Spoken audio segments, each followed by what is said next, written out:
smashing the goal when lives are in beer. We're feeding the soul. Shock House Dallas, where legends collide. Spirit flowing, we're on for the ride. With Bugs and the crew, nothing's amiss in this rock and roll dream. We're lost in the bliss.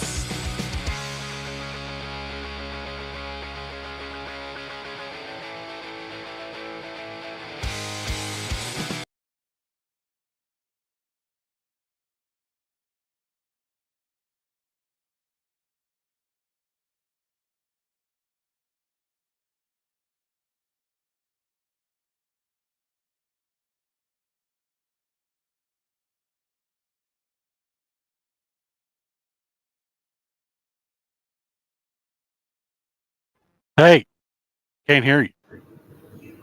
Yeah, can't hear. There we go. Now you. There we go. That was me. All right. So here's what I was saying. Welcome into Shock House Dallas. I am Pugs. That's Cece. That's Keith.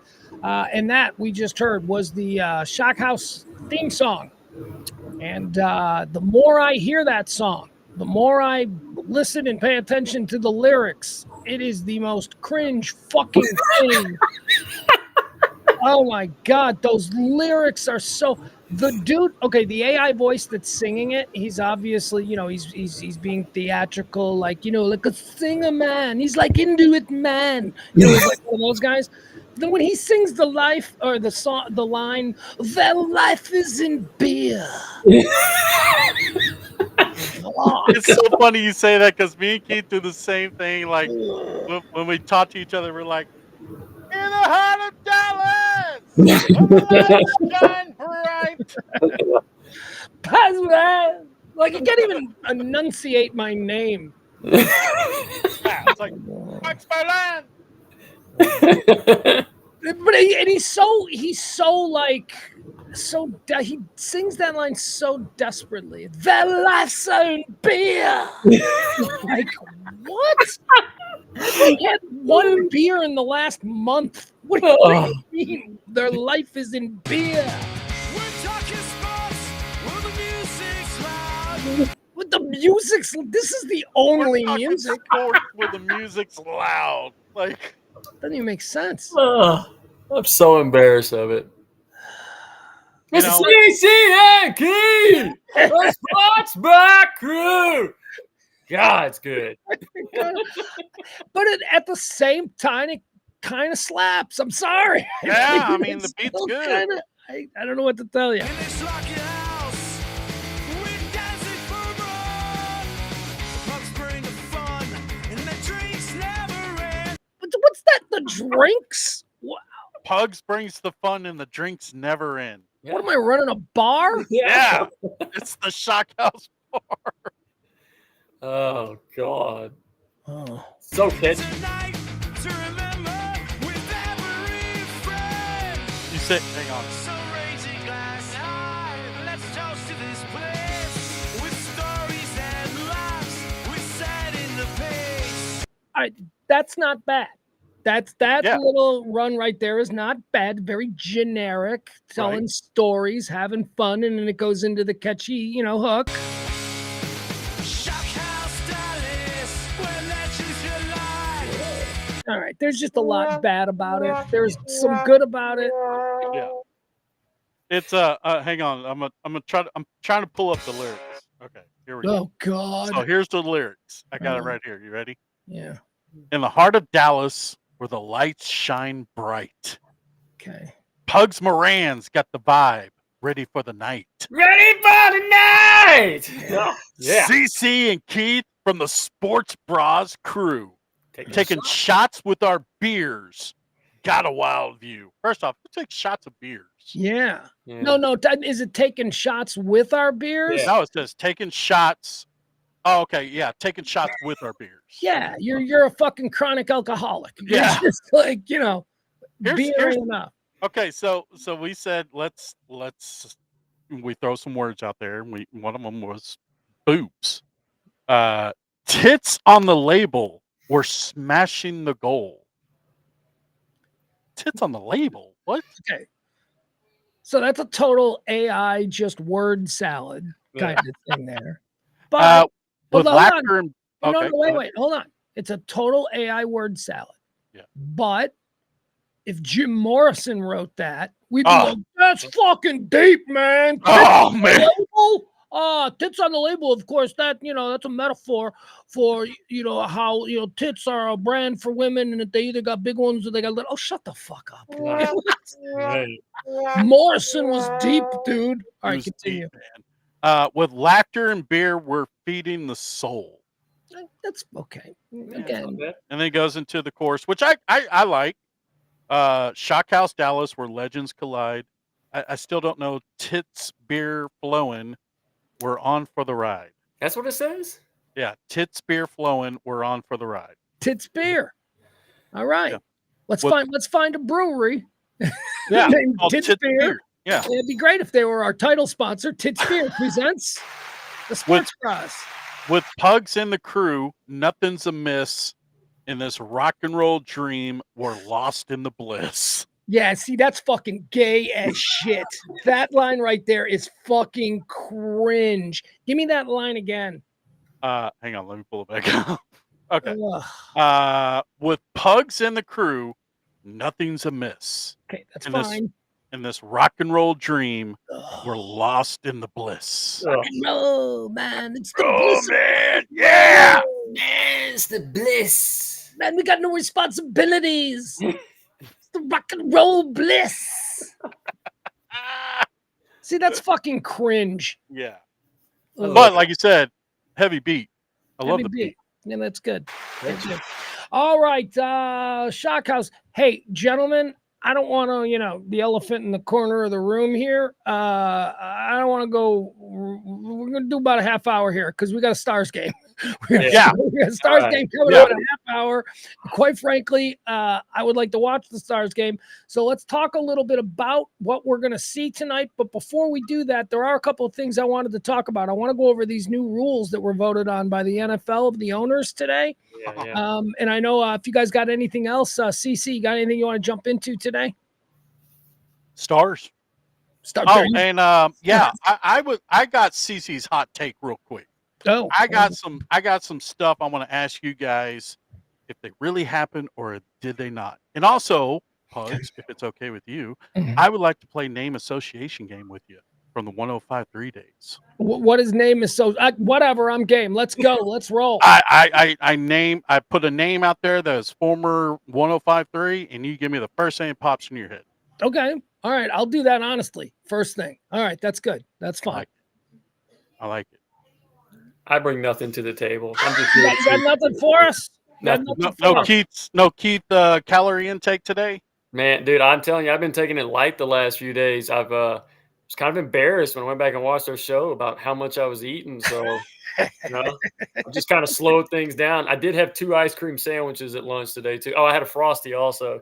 But other than that, Man, your dairy intake is crazy. You know what? Look at that. I do not know that this show has a very big audience, but if we can affect change in one person, I think we've done our job, even if that one person is one of us. Even if. So, Keith, Godspeed to you. Here's what I want. Let's get started. I want CC's hot take. Give me CC's hot take. All right, CC's hot take. Guys, did we truly land on the moon? Because I think we did. And I think why. With the technology now that we have, why can't we go back to the moon? What? This is your hot take? It's my hot take. I don't think we went to the moon. Oh, You're a fucking idiot. Just stop it. Stop with this shit. I don't know if you're doing this on purpose. I don't know if you know that it's one of the things that triggers me, but it's a stupid take. It's an incredibly stupid take. People who are not interesting, who are constantly looking for things to make them interesting, say shit like this publicly. And now you're one of those people. You're one of those people who is desperately trying to seem interesting by saying something so incredibly stupid. Of course, we went to the. Okay, you do know that I was born on July 20th, 1969, that I was almost named Buzz. I was almost named Neil. I was born the day we landed on the moon. My mother is the only person on the planet who says she didn't get to see it live because she was pushing me out. So, yes, I am a lunar baby. I am a space baby. I've been obsessed with this my entire life. We went to the moon. Why haven't we gone back? Because it's fucking expensive. And right around 1974, Congress started to go, well, the space race is over. We beat the Russians. What are we giving all of this money for again? And then when NASA came back with to go to the moon, and they said, what are you doing on the moon? You know what NASA said to Congress? We don't know.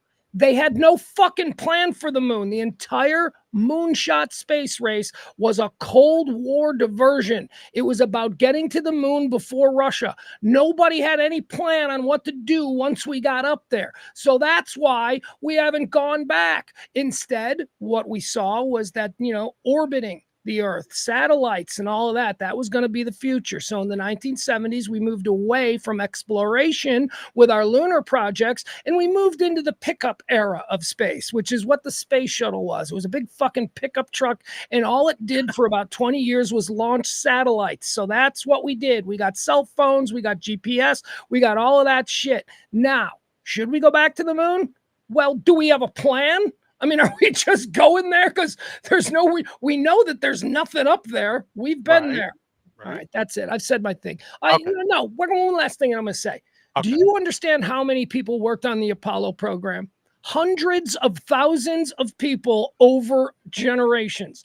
You honestly think that all of those people could keep a fucking secret this big, this long? No, that's true. All right, you got me. All right, let me redeem myself. Take two. Chris Cornell is the true voice of 90s grunge. Wow. Should have led with that one. Is fucking right. Okay, this is an interesting conversation piece. Okay, I like this. Keith, first of all, do you have any response to that? Chris Cornell. I think Chris Cornell is awesome, or was awesome. I saw him live at House of Blues one time. It's one of the very few concerts I've been to. And he came back out and did Black Hole Sun after everybody was screaming for him to come back out and do it. And it was fucking awesome. So yeah, I think he is the true voice.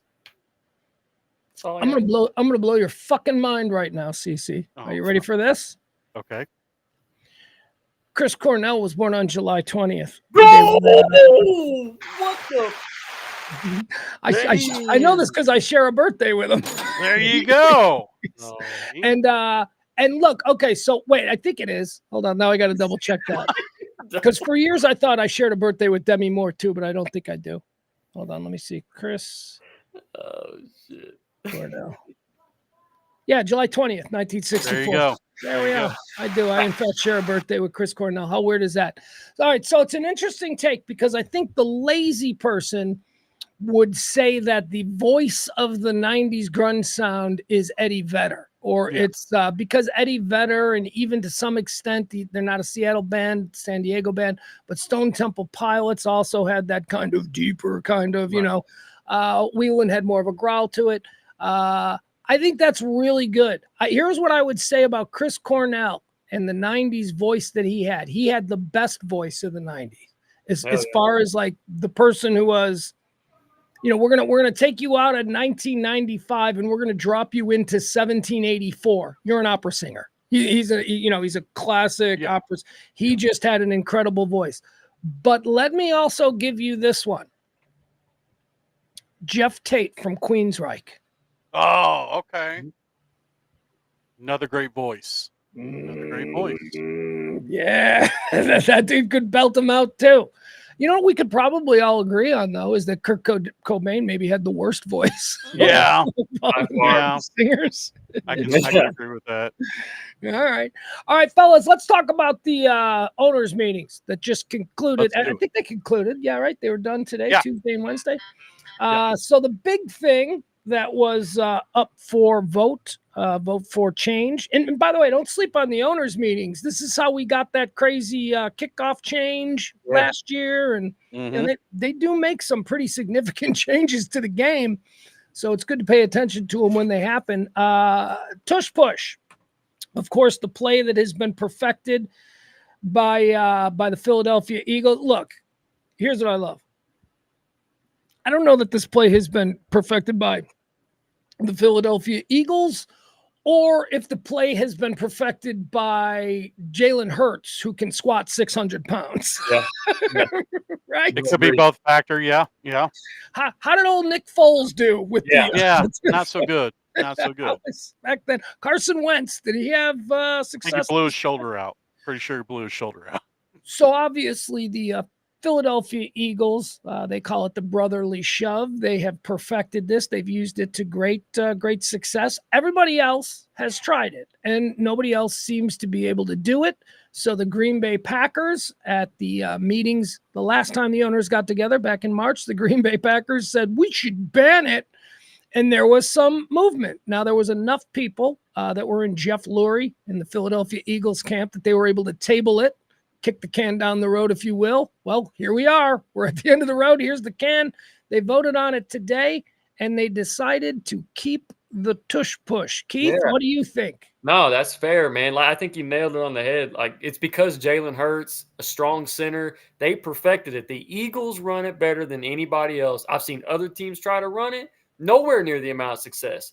You can know it's coming and you cannot stop it because you got a guy, like you said, that can squat 600 pounds back there, right? 600 pounds. That's hard. He's a quarterback. So, look, I'm glad they didn't ban it, man. I think that would have been a bad move and a bad look for the NFL. I think it's just a prissy move by the Packers just because they can't stop it. That's the only reason they want to bring it up, because they couldn't stop it. Because Jordan Love can't squat 600 pounds. Right. Jalen Hurts can't. Yeah.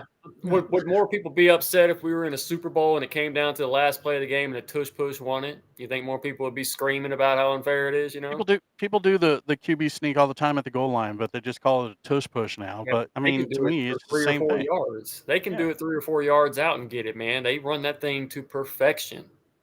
I don't know. So you just get bigger guys on the defensive end and stop it. That's all you do. I don't know. It's tough to stop. How do you stop it? Because no one's been able to stop Philadelphia doing it. Yeah. Well, if William the Refrigerator Perry was there, he'd probably stop it. Well, no, that's not what I was saying. I mean, if you want to stop the tush push, well, then you go out and you draft yourself a 6 foot tall, 500-pound nose tackle. Exactly. That's what you do. An incredibly unhealthy, soon to be dead lump of fat humanity to just clog up the middle there, and that's how you can stop it. Yeah. No, not Tony Siragusa. That's the kind of guy you need in there, man. Yeah, I mean, that's what I'm saying. Like, get somebody like the Fridge, back in the day. Yeah, but I still don't know if they can stop the Eagles, though. They run it really well. Yeah, they do. And the team that I'm surprised, and I've seen this team try to do it 3 times, I want to say, and they failed on the big stage too, was Buffalo. I'm surprised that with Josh Allen, they can't figure out how to do this. Yeah, man. Yeah, he's a big corn-fed guy too. So yeah, but you know what? When Josh Allen runs it, if you notice it, when he takes a snap, he stands straight up and chooses a side. Jalen Hurts takes it and goes right up the gut, right behind the center. And Josh Allen, though, look, Josh Allen's a great quarterback, man. I think he's the future for sure. Just throwing that out there. Not a Buffalo guy, but I think he's a really, really good. No, I'm with you. He's definitely the future of white quarterbacks. Yeah, that's true. That's true. Holding it down for the honkies. Holding it down for us past as well. All right, so some other things were voted on as well. It's good to see that we all agree on the tush push. I would assume that a couple of Dallas Cowboy fans like yourself would, be in favor of anything that hurts the Eagles. But again, it's such a gutless thing. It's like you can't stop it, so you want to ban it. That's so pussy. That is not football. The Olympics have added flag football. I like this. I am totally down for this. So the NFL owners had to get together today and decide whether or not they were going to allow their players to participate in flag football in the Olympics, and it passed. So we're going to have NFL players. Wow. During 2028 Olympics, I think is when the first ones will be. So you'll get a little DK Metcalf, Kyler Murray flag football action. I mean, who's going to beat us? Seriously. Exactly. You name it. Who from fucking Czechoslovakia is going to be able to guard Jamar Chase? Tony Kukoc. You're right. Nobody. separation, laser passes with like 2 feet of separation between you and Jamar Chase is going to score every time. Justin Jefferson is going to score every time. Yeah. I can't wait for it. Yeah, Go ahead, guys. Thoughts on Olympic? I love the flag football concept in Summer Olympics. I mean, that is a great idea. And you know, a lot of people boo-hooed on it because it's not an Olympic sport. But you know, if you really look at Summer Olympics, it's like football and even baseball needs to be in the Summer Olympics. I know baseball's during the season when the Olympics happen, but you know, and they tried it out with the college guys way back in the day, and it didn't really work out. But football definitely has to be a sport in the Olympics, I think. Yeah. Well, here's the problem with that. It's not a global sport. Yeah. American football, we're the only ones who play it. Now, here's why this is such a big deal that it is in the Olympics. See, Goodell, Roger Goodell, why did I just have a brain fart as to who the fucking commissioner is? So Paul Tagliabue. Yeah, it's Tagliabue. Pete Rozelle, he's looking to grow it into Canada. No, Goodell recognizes that although it is one of the most lucrative sports leagues in the world, it ain't the Premier League. It ain't on the same level. It's just not. The NFL dominates here in America and in North America, but you go to Japan, you go to other places around the world. So how do you change that? The Olympics. The Olympics is the evening of the play. Go ahead. Oh no, I was going to say, but look at the attendance when they have those international games as well. I mean, bullshit. That is bullshit. Those attendants are one-off attendances. How many of those people are there with free tickets that they got from whoever? No, don't buy that. Let's see if London can sell out 8 games in a full NFL season. Let's see if they can get a real fan base. Those are looky-loos. I don't think you can look at the Jaguars up there. Yeah, well, I mean, they would probably be the team. Okay, so here's the problem. Or Goodell wants flag football in the Olympics because now you are showing the rest of the world what this is, and now you're going around the world and teaching people how to field teams. Yeah. So now there is actually a global initiative that the NFL doesn't have to do 100% on their own to actually develop flag football teams in these countries that have Olympic teams already. That is great for NFL growth. And also, I mean, look, there was a chance that they would say no, that the owners were going to say no, because you don't want Justin Jefferson blowing his hammy out in August. Yeah. You know what I mean? Was it a unanimous yes? Let me see here. Let me read. Because I have a feeling our owner here may have said no. NFL owners voted to approve player participation in the 2028 Olympics, permitting anyone under contract to try out for a flag football team in the Summer Games. The resolution included some restrictions, namely that prospective Olympic teams can only roster 1 player per NFL team and must meet NFL standards for health and safety. So it's probably going to be some like third string guy off the bench going to No, it'll be some stars. Will there be stars? You think? Oh, yeah, because the stars have already said they want to play. They're already all over Twitter.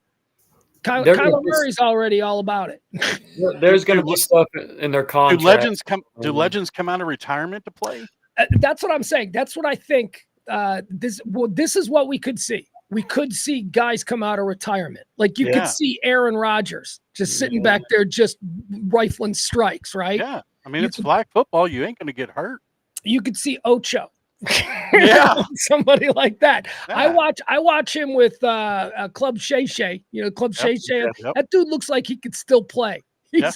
I still got him in a 50-50 ball. That dude looks like he's still and he's even said, that's why I mentioned him, because he's like, I want to do it. I'm gonna try out. They're gonna tell me when to get there. So I don't know. That'll be fun. And I'm so happy that for a league that used to say NFL stood for the no fun league, they're finally wisening up. They're like, this will be fun. Grow the sport. Absolutely. International eyeballs on it, man. I love it. Yeah. Flag football is amazing. All right. And now the most important one. I know that the tush push is the fun one because we like to say it. And I know that the Olympics is a fun one because we get to think about how crazy that's going to look. But this is the most important one that they voted on today. Playoff seeding. Let me read this to you and then we'll talk a little bit about it, okay? What happened? The Detroit Lions withdrew a proposal to reseed the postseason based on standing rather than divisional finish. Oh, shit. This change would have granted home field advantage to wild card teams if said teams finished the regular season with a better record than an opposing division winner. NFL owners were reportedly unlikely to approve such a change. Anyway, they withdrew it, so it didn't go to a vote.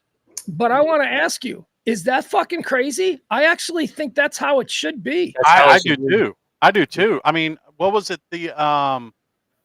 What was it? The Saints and the Seahawks a couple years ago when the Saints got screwed out of a home game because they won. It was something like the Saints had to travel to Seattle instead of Seattle going to New Orleans, and they ended up losing that game. I'm tired of seeing some NFC South team with fucking 8 wins on the season go into the playoffs when meanwhile there's an NFC North team that's got 10 and is sitting at home. It's not fair. Just because you win your division, if your division is fucking garbage, that shouldn't mean anything. We should be ranking teams based on, win losses, strength of schedule, division toughness. We're rewarding teams these incredibly lucrative playoff spots, because don't kid yourself, if you own an NFL team and you get into the playoffs, that's a whole lot of money for your brand.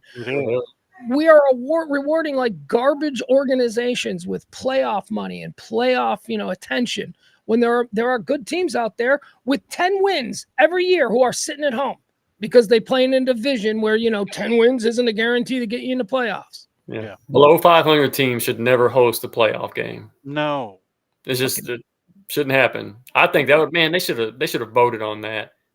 Falcons,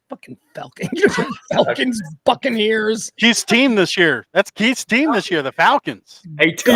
Division. He's a dirty bird. Loser division. All right, those were the main things that were discussed there at the owners meetings. Stars game. Let's talk quickly about the Stars game, or do you want to do the name association thing? Oh, we can do Stars. Let's do Stars first, boys. Stars game. Yeah, I'm ready for it. This is to me, it's got to be a must-win for the Stars. I mean, you're playing an Edmonton team that beat you last year, and we were this close to getting them. We almost got them last year, and with the home ice advantage for the Stars and the way that they've been playing, it's like I told Keith in the podcast on Sunday. I get the 2023 Ranger feel with this Stars team, like the way that they limped into the playoffs, and now they're starting to play really good, and they're really coming together. And now all they got to do is just take down the big, mighty Edmonton Oilers to go to the Cup, and who knows what happens in the Cup. But yes, I think tonight is a must-win. Even though it's game 1, I think it's a must-win for the Stars. I seeing Gretzky running his mouth. Gretzky's all over the place running his mouth, talking about how the Oilers are eternally Canadian dominant. He's out there running. Have you seen Wayne Gretzky recently? I've seen his daughter a lot, though. His daughter's fantastic. Yeah. Wayne Gretzky. I mean, I don't know, for some reason, when I close my eyes, I think of Wayne Gretzky. I think of this like 22-year-old kid with flowing blonde hair. Right.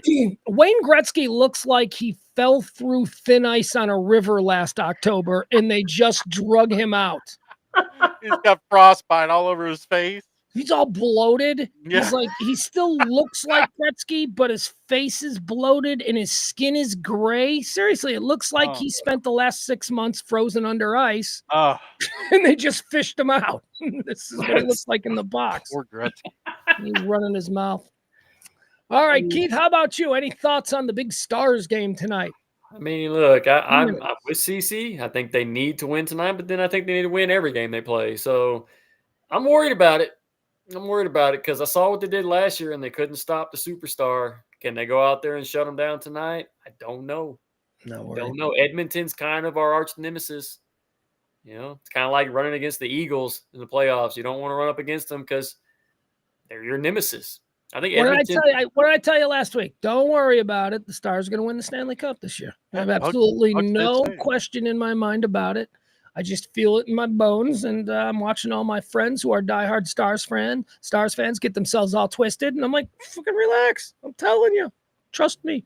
Yeah. All right. So that's coming up later tonight. So we'll watch that. Oh, you know what I do want to say? Let me just say this. So I watched Saturday's game with a whole bunch of crazy Star fans. We all had a great time. It's nothing better than playoff hockey. I know it's a cliche, but it really is true. I mean, it's true. Can we talk about Otter's stick save? Oh my God. All right, no, you know what? Okay, you stupid Stars fans. That was 100% luck. Oh yeah, I agree. But it was still amazing. It was amazing. It was, and I'm glad that the good luck is bouncing, our way. That's fun. But that was luck. That wasn't skill. People are like, he's the best goalie. I'm like, there's nothing to do with being a good goalie. I had just as much of a chance of blocking that. Pure luck. It's like it's like the David Tyree catch in the Super Bowl. Pure luck. Pure luck. No skill in that whatsoever. Hey, but you got to have a little bit of luck when you're trying to go all the way, man. You need some things to fall in your lap, and that was pure fucking luck. Hey, let me tell you, before we sign off here to go watch hockey, speaking of the pure luck thing, so there is another new Untold on Netflix. I watched it. Brett Favre? Yep. Brett Favre. I watched it. So I hate Brett Favre, and I feel justified in hating Brett Favre now after watching that. It's really good. You should you should see it if you haven't. But Brett Favre is another one of these guys. Look, I'm a Bear fan. I hate the Packers, but I will say this. Brett Favre is a tremendous quarterback. He's an amazingly talented quarterback. Having said that, he's also the luckiest fucking quarterback I have ever seen in my life. Anybody else would have had 3 to 4 times the interceptions that Brett Favre has. But somehow when Brett Favre throws a pass and it gets deflected off somebody's shoulder pad, it bounces into his own guy's arms in the end zone. And he's the greatest there ever was. I saw that as a Bears fan.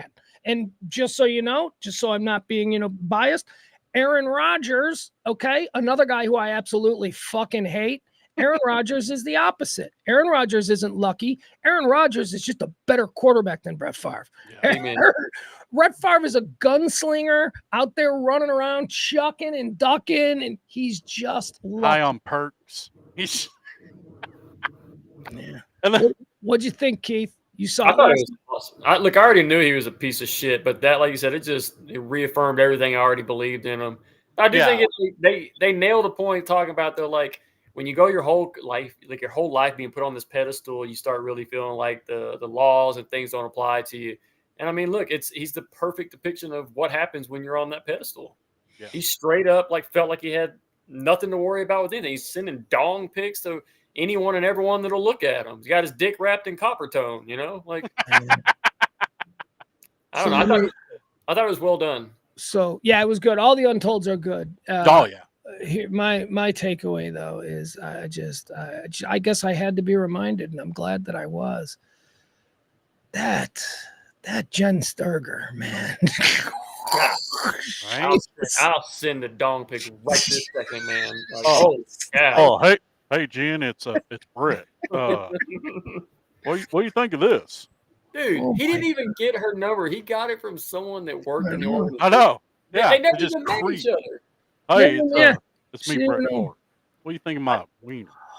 I thought she came off really well. She came off really well in this whole thing, and she's probably in her early 40s now. She's still holding together great. She looks amazing still. But man, I really do. I mean, the way they framed her career story, it was really kind of sad. She really did get completely screwed over by that. Yeah, she did. And she got screwed. She got blindsided too. Yeah, but they drug her name through the mud, man, just to make sure they protected Brett. Because that was Brett wrong. Brett Favre is the greatest of all time. And I honestly, I got to get that started. I blame Madden for that with his commentary and sucking off Brett Favre every time. Yeah, you wouldn't be wrong. As far as the myth, the fable Madden started that Favre is John Madden, absolutely responsible for a lot of that bullshit. Yeah. John Madden's responsible for a lot of the bullshit mythology of the NFL, but we still love him because that's our thing. All right, so the other thing though, Keith, that when Jen Sturger said something in the course of this Untold, The Fall of Favre on Netflix, she said something that made me shiver. because until she said it, I didn't realize it. But every time they showed like file footage of Brett Favre with his family and like walking on a tarmac or something, every time they showed that, I looked at Deanna Favre and I went, holy shit, does she look like Jen Sturger? What the fuck? And then at some point in it, Jen Sturger goes, and the weirdest thing is that I look so much like his wife. And I'm like, oh my God. If they were standing next to each other and you couldn't see their face, you have no idea which one was which, man. Especially from a distance, getting off a private jet, you know, they can definitely pass as sisters. Yeah, absolutely. And the thing that makes it even more confusing is that obviously Brett Favre saw this too, and what Jen Sturger was, because remember at the time, Deanna Favre was going through a double mastectomy for breast cancer. Yep. She wasn't this hot fuck toy that the quarterback felt he deserved. So he somehow created this fixation with this younger, sexier version of his wife, and he felt entitled to her. Yep. When I put all of those pieces together, I went, holy fuck, there's a lot going on here. This dude is nuts. Yep. I felt the same way, man. I was like, God, this guy really is terrible. I knew his wife going through cancer, and he just wants a younger, hotter version of her. He just had a handful of perks. It's just like, fuck it, bro. Shoot my shot. And I'm telling you, being someone who was working in Chicago sports media in the 1990s, we heard all of the stories coming from Wisconsin about Brett Favre, but nothing. Put it this way. He only started to get in trouble when he left the incubator of Green Bay, who protected him every time he got a DUI, every time he got into a scuffle at a bar, every time he was caught in a hot tub at Mark Chimera's house. I was about to say Mark with a bunch of high school kids.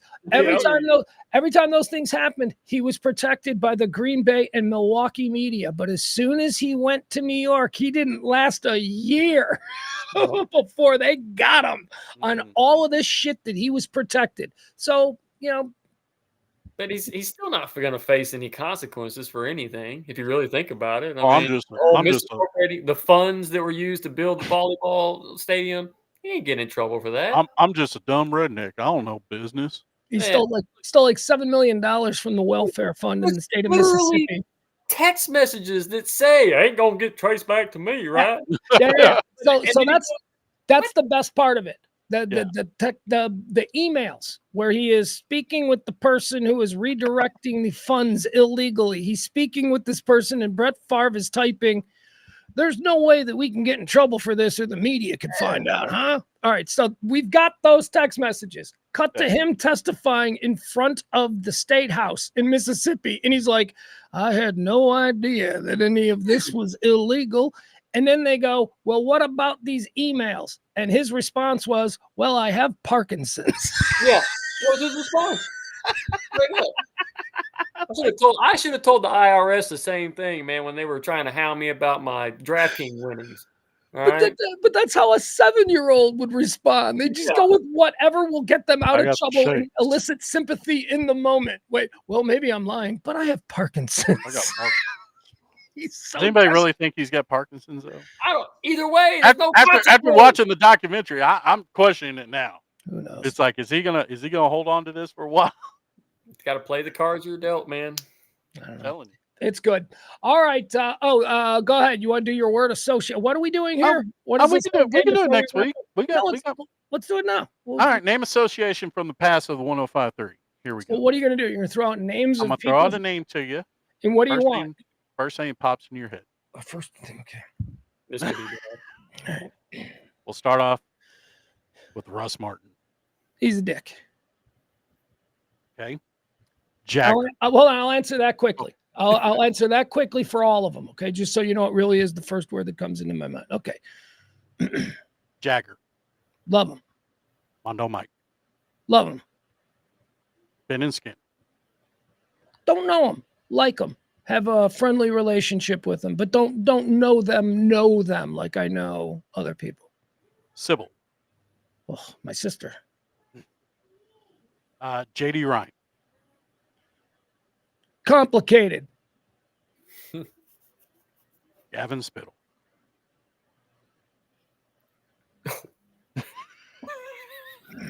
Yeah. See, but it's not If because you I'm. don't, if you if No, you, it's if not you're not because I'm comfortable- hedging. It's not because I'm hedging. It's because I want to pick the appropriate word. That's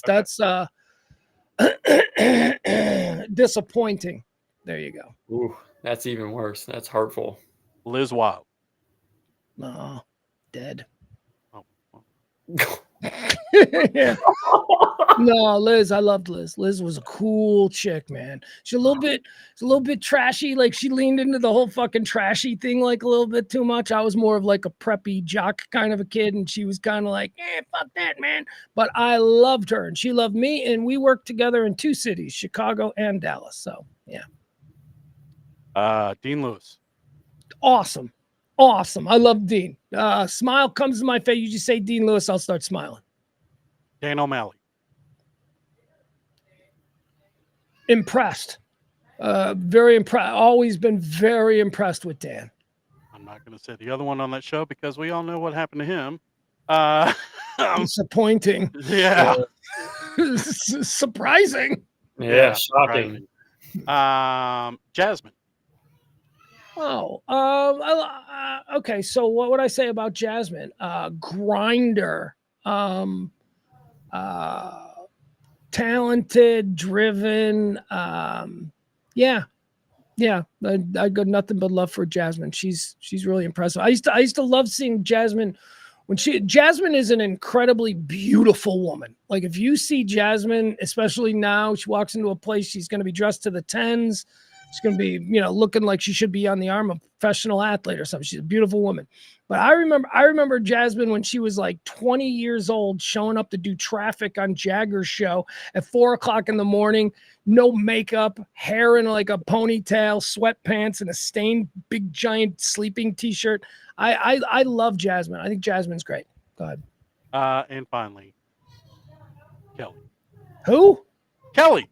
What be my partner, Kelly? Yeah. Yeah, she's wonderful. What do you I love her. What do you mean? There you go.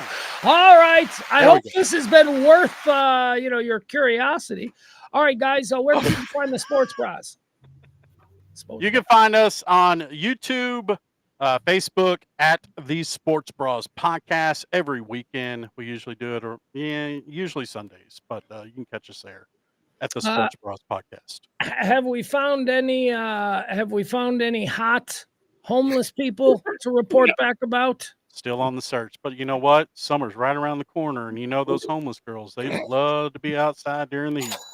Oh yeah, they'll start bathing in our fountains. It's gonna be hot. It's gonna be great. All right, fellas, thank you so much. That's gonna do it. That is what do we call this show? The Shock House Dallas. Oh, that's CC and Keith! And the Sports Bros. Yeah.